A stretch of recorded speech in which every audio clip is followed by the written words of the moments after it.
Status check. Command on internal. Affirmative. Telemetry and launch condition. Affirmative.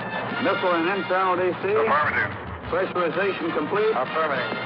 All recorders and oscillographs dispatched. Vernier start. Pressurized. Now. 9, 8, 8. Ignition. Water flow. Main stage. 4, 3, 2, 1, 0.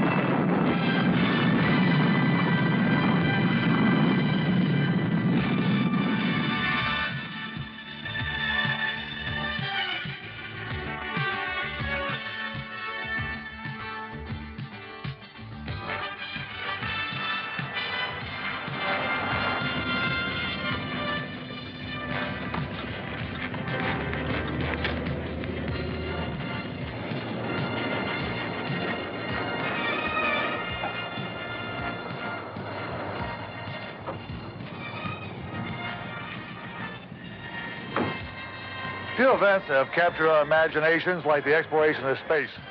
Hi, I'm Jim Lovell, former NASA astronaut, and if you're like me, you'll probably stand in awe of the creativity of the people who put together a space launch. But I'll tell you something.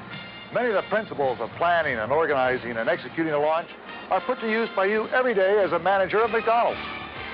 And you may not believe it, but getting a worldwide company like McDonald's flying can be as challenging as sending a rocket to the moon. And you'd be surprised how important you are to that operation. McDonald's. It's a name that means a lot to people all over the world. We've built a reputation on quality food, fast service, consistency, and cleanliness. And your role as manager is summed up in a two-step process we employ for ensuring that quality, service, and cleanliness are maintained. The two steps are observation and action. And to do these effectively begins and ends with a concept we call floor control. Floor control? Why, there's nothing more important. If I don't have the right people and product in the right places at the right time, well, I just can't give our customers what they deserve. And any breakdown in the flow at any station can send shockwaves all the way from the grill area to the lobby. Cheryl, could you come here, please, and take over this register? How do I do it? Well, it's all pretty well planned for me through the use of my checklist and to-do list. But believe me, there's a lot more to it than anyone can list. It's all yours. Hi, may I help you, please? Hey, hiya, Jim. How you doing? Good, Bill. Boy, this place is really jumping today. Yeah, about right for this time of day. You know, I'm continually amazed how you coordinate all these systems and still put out such a quality product. That's quite a compliment coming from a guy like you. Well, I'm still impressed at how you pull them all together. How do you do it? You really want to know? Well, if you have the time. Well, it should be slowing down in a few minutes. I'll put Sandy in charge. Listen, why don't you go enjoy your lunch and then come on back. I'll show you how we put it all together. Fine, we'll do that. See you later. Right. Well, Jim, it all begins with a plan, consisting of a checklist, a to-do list, and a travel path. They provide a step-by-step method by which we plan and prepare our workday. I took part in 4 missions, so I know exactly how important those plans are. Our space flights must be programmed literally to the second. And for the most part, all aspects of a flight are controlled by computer programs. Oh, yeah, Jim, but you don't really think that our lists are as important as your programs, do you? Bill, there's a lot of difference between a space launch and a McDonald's, no doubt about it. But you'd be surprised how important proper planning is to both endeavors. How about if I take a look at that? Oh, sure. The floor control system developed by McDonald's provides you with a step-by-step system for the preparation of your store's workday. And it has 19 points. Proper utilization of these items allows you to place into motion the first of our two-step floor control process, observation. And quantity. I use my checklist as a guide when I inspect the area around my store. The parking lot and corral, the back room, the service area and lobby, and of course, the dining area. I'm looking for trash, debris, broken equipment, anything which may detract from our quality, service, or cleanliness. That includes people and products, too. In my observations, I need to know who is scheduled to work and where would be the best place to position them. I also use the list to check product, food, raw products, paper. Do I have enough? Is all the equipment turned on and in good working order? Are the utensils in place? The checklist is really only a reminder of everything that must be checked before your shift begins. You are, of course, observing to make certain that McDonald's standards in several critical areas are being met. This program is not designed to educate you about these standards. Your McDonald's operation and training manual is your source for that information. To supplement this checklist, I also use my to-do list. In my checklist observations, I'll find areas which may require some action on my part. If I can correct the problem right away, I do. If I can't, I make a note of it on my to-do list and get it squared away as soon as I can. You mean things like fixing a machine or a broken window? Well, those are the most obvious. But I also need to look at the people's schedule, see if I have enough in the right group for what we expect in sales. Otherwise, I really have to scramble. Well, it sounds to me like having all of your systems in a go mode before you open the doors. Well, when you put it that way, I guess I'd really have to agree.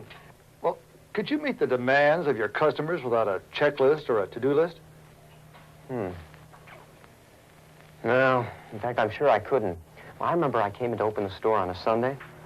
I was making my rounds when I discovered that the walk-in refrigerator had gone out overnight. To compound things, the faucet in the men's washroom was broken. Plus, I had 2 new crew people coming on during the first shift. This should be a lot of fun. If I hadn't used my checklist, I may not have discovered any of these problems. You sure don't need those kind of problems before you even get started. How did you manage it? Well, Jim, we have a system which provides 4 criteria which we apply to every problem. Bill's answers to these problems bring into play our second step in the floor control process. We've already shown you how important observation is. Now it's time to examine action. But before we examine precisely which action Bill took to solve his problems, we're going to give you an opportunity to react to the same situation. Remember, Bill was confronted with 3 problems: a broken faucet in the washroom, a breakdown of his walk-in refrigerator, and 2 inexperienced crew personnel. Also, keep in mind that Bill's particular problems occurred before his store opened for its day's business.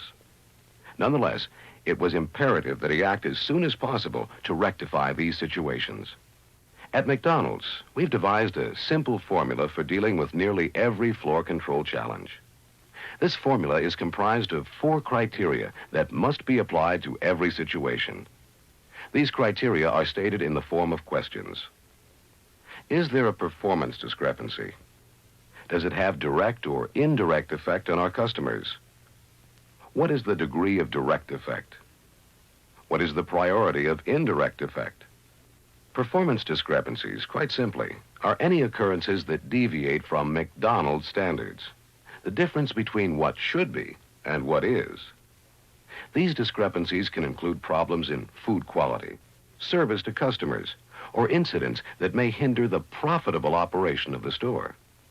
A performance discrepancy may have a direct or indirect effect on our customers.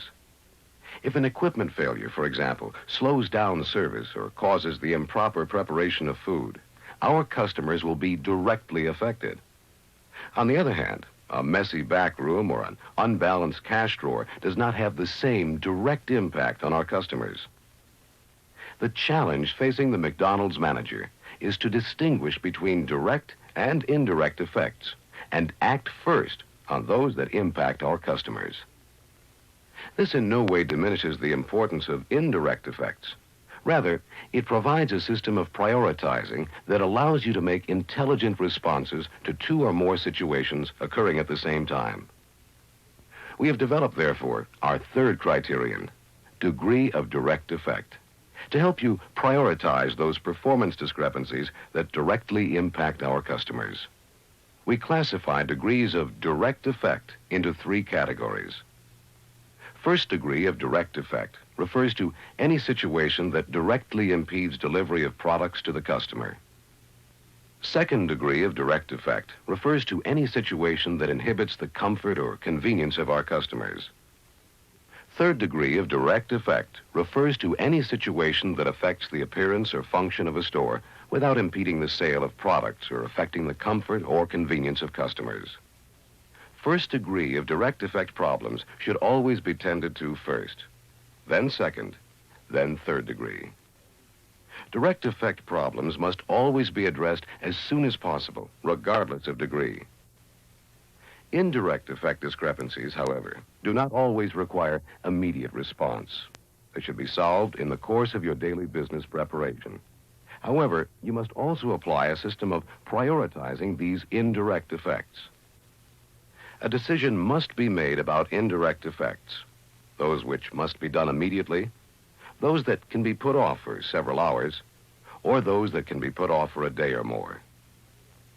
Actions that must be completed immediately we classify as A priorities. Those that can be put off for several hours are B priorities. And those that can be put off for a day or more are C priorities. These criteria can and must be applied to every situation in which a decision or choice must be made, both for direct and indirect effects. Let's practice applying them to some specific situations. Open your workbook to Section 1. Follow the instructions carefully on that page. Now, stop the tape and complete the exercise.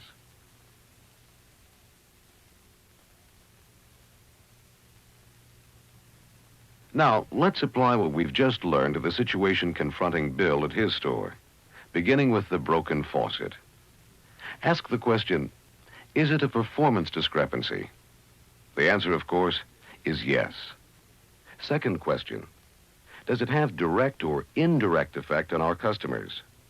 To those customers who will be using our washrooms, the answer, of course, is a direct effect. Third, what is the degree of effect? Does it prohibit the sale of our product? No. Does it inhibit the comfort or convenience of our customers? The answer here, of course, is yes. Now, let's apply the same criteria to the broken refrigerator. Again, it is a performance discrepancy.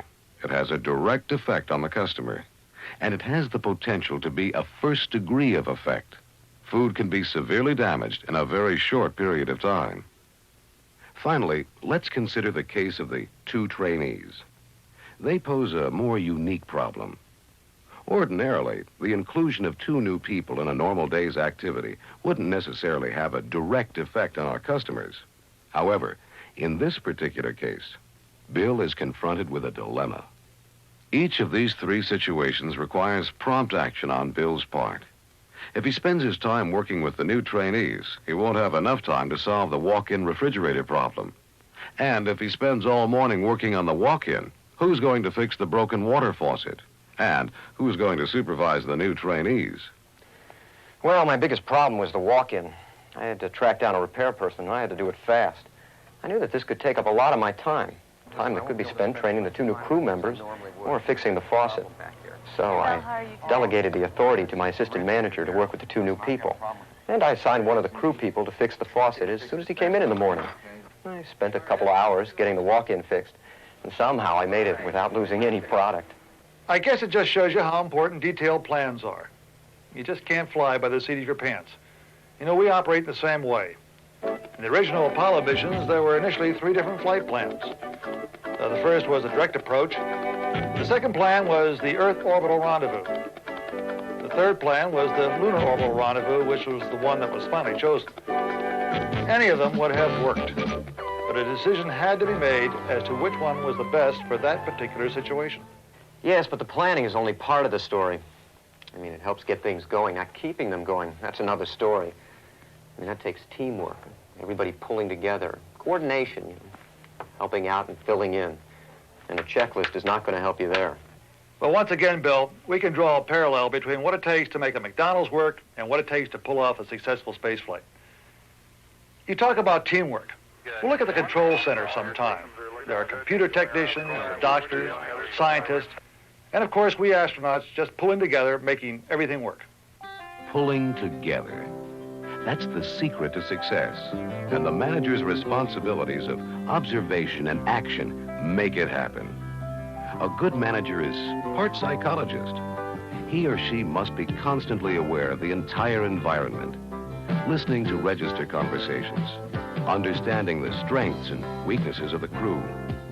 A good manager is also an organizer, placing people, products, and equipment in the right place at the right time. A good manager is part teacher, helping new and experienced personnel to do their jobs better. And a good manager is a hard worker, rolling up his or her sleeves to dig in and get the job done.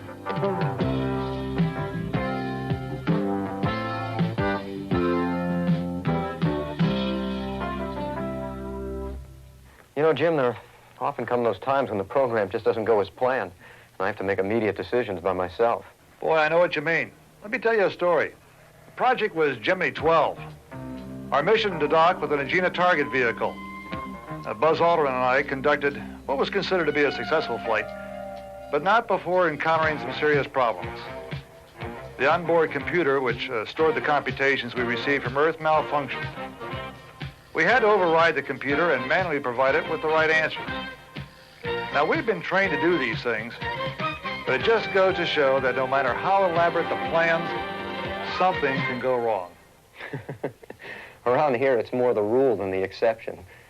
I remember a time, a busy lunch hour no less, when our drive-through window transmitter went. I was checking it out when a customer complained about his drink being watered down. I checked, and he was right. Talk about putting things into manual operation. I wouldn't have the slightest idea what to do.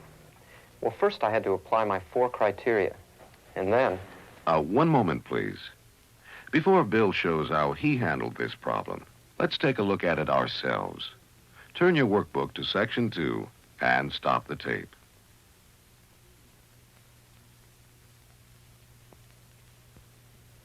Well, when I applied my 4 criteria, I determined that both were performance discrepancies, and both directly affected the customers. However, the malfunction of the beverage system was a second degree of effect because the other side was still functioning, although service would be slowed somewhat. The broken transmitter was, in reality, a first degree effect. Hello? I had to figure out a way to provide the convenience of the window without a transmitter. So I stationed a crew person at the order board to take orders and went to work to see what was causing the malfunction in the beverage system.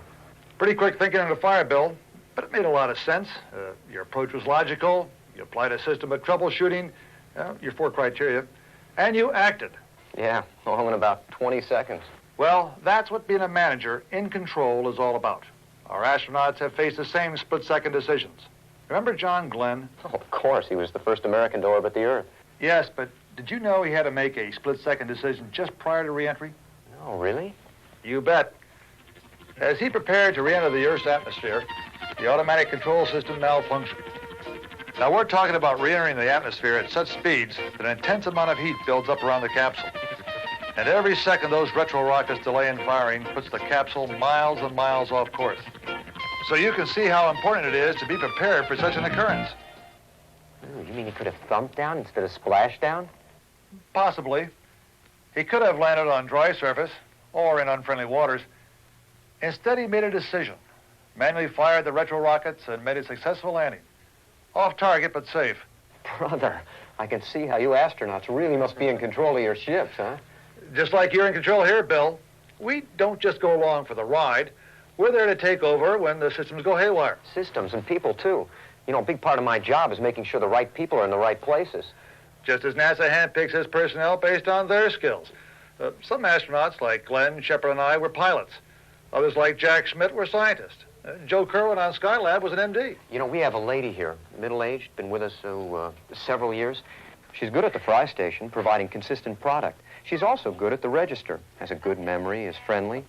She's all of these, except when traffic is at its peak. I was using my observation checklist and noticed that she gets flustered, makes mistakes. Well, I hate to fire her, though, because she is good most of the time. So, what did you do? Well... We'll pause here again to let you respond to this challenge. Open your books to Section 3 and stop the tape.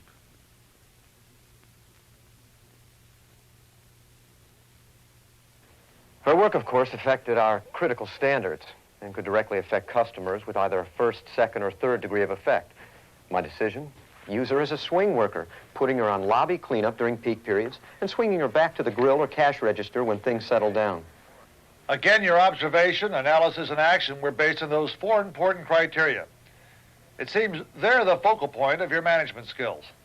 If you become familiar with them, so familiar that you can instantly apply them to any situation, well, you can see how any of those situations can be solved. But if you leave any of the criteria out, it won't work. Bill, it's repetition, going over again and again. You have to make it second nature. Now, when we prepared for a space flight, we went through exercises, both mental and physical, over and over. We drilled, drilled, and drilled until our senses were finally tuned to just about any situation. But can you really cover every conceivable problem in your training? Of course not. But we learn to be aware, to make decisions, and to react. Really, that's all we can do, too. It's the most important part of our jobs. That's why we're called managers. The system already exists, Jim. It's just our job to make sure it works the way it's supposed to. We can't let circumstances affect us. We have to affect them. That's what our job is all about. And ours. I'll give you an example. A story about an incident in a mission which could have been fatal. Apollo 13. We were 200,000 miles out, some 56 hours into the flight. Faulty wiring in an oxygen tank thermostat caused a short, which ruptured the tank. The oxygen was being used to mix with hydrogen for the ship's electrical power. And although the main tank blew, we had a backup system. The oxygen from the ruptured tank flashed into a gas, blew out the side of the spacecraft, and ruptured the second tank. We suddenly found ourselves 200,000 miles away from home with no electrical power.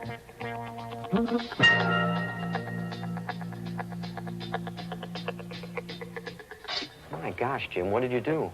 Well, fortunately, the lunar landing module was attached to the main craft, and it had its own electrical system. Now, we maneuvered the craft through that system. Thank goodness for the lunar module, huh? And your training. Exactly. When things don't go as planned, you have to take charge. I'll tell you, it happens here all the time, Jim. Once I was following my bin chart religiously, but waste at certain times seemed to be higher than at other times. According to the charts, well, that shouldn't have been happening. There was a problem somewhere in the system? And I had to find it. But again, I had my plan. Here's another problem for you to attack before Bill shows you how he handled it. Turn to Section 4 and stop the tape.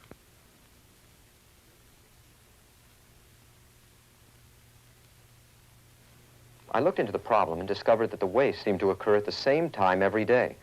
I made the decision to alter the bin chart and keep a close eye on the product during these times. The result? A great reduction in waste and an increase in profitability. Profitability. Well, that's how success is measured at McDonald's. But NASA measures its success by reaching each mission's goals.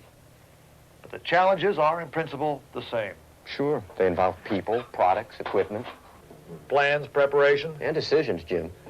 And it all means one thing, better service for your customers, Bill. Exactly right. You know, when you break it down, floor control touches every aspect of a McDonald's operation. Quality of product, service, and cleanliness. And floor control happens all the time, not just when we're busy. In fact, it seems that sometimes we have the best service when we're the most busy. It's when things slow down a bit that I have to be most conscious of potential problems. But it certainly must be easier to spot problems and solve them at slower periods. Not necessarily, Jim. I remember a service problem we had once. I was scheduling people for breaks after peak periods, when things slowed down. It seemed like a logical thing to do. I just moved people around to fill in the gaps. Everything seemed to be so logically planned out. But then I started noticing things, subtle things. Lines started building up, and counter people were waiting for product. It dawned on me that my plan had backfired. I had too many people on break, yet I had to give everybody a rest. When could I do it, other than at slower times? But if I did, how could I continue to give good service? That's a good question and a common problem. How would you handle it? Stop the tape and turn the workbook to Section 5.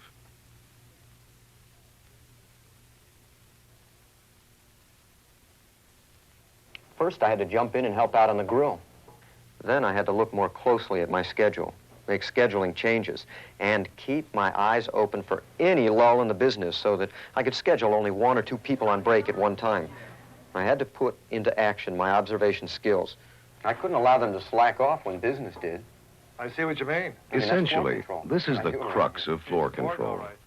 Your ability to observe potential problems and act on them before they become real problems. We had another unique floor control problem one time, Jim. A girl was working the number 2 register.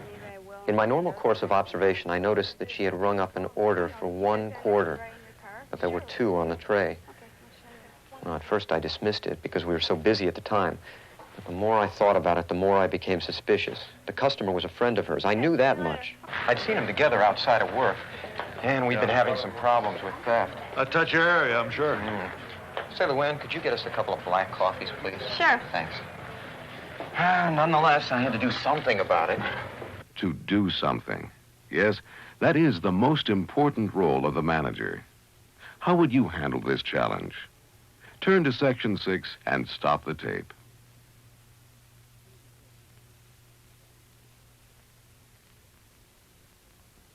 Well, did you confront her on the spot? Yes, again, I applied my criteria. In doing so, I determined that this action was a performance discrepancy, but one that did not directly affect the customer. Nonetheless, it was an A priority, Jim, something which had to be answered immediately. But didn't you risk disrupting workflow? Yes, but I was locked into a legal situation. If I didn't confront her at the time of the crime, our case could be weakened. I can see that by waiting, you'd imply that the problem wasn't very serious. Right, but my system of prioritizing made my decision easier. Once again, the process of criteria is applied, and the problem is solved. You have to maneuver your actions, the people involved, and the product around the situation at hand, bringing things together to make things work. It's a delicate science, I know.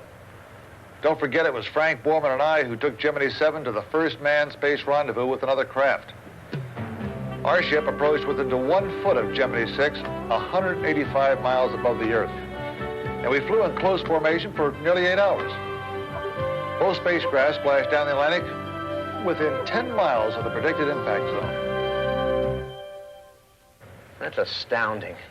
It's people, products, and equipment synchronized together just like in your store. Planned and prepared.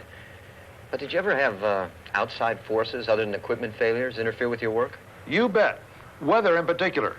Many missions were delayed because of weather and other problems. Why, look at the first space shuttle. It was delayed for several days because of a combination of computer problems and bad weather. But as we all know, it too became an unqualified success. Weather affects us too. My ultimate responsibility is to make my store as profitable as possible. If I schedule a crew based on expected business and the weather wipes out that business, well, then I have to make a decision about sending people home. That's a big part of floor control too, Jim. Do the customers themselves ever affect floor control? Oh, yes, people who complain about the food, for example. But they're the easy ones to satisfy. I mean, if they don't like the product, we just exchange it. Sometimes other mistakes occur, though, which disrupt the flow. Like what, Bill? Like just the other day. A customer complained he was shortchanged. That could be a real problem, especially when things are busy. But it demands immediate attention. What type of immediate attention? You tell us. Turn to Section 7 and stop the tape.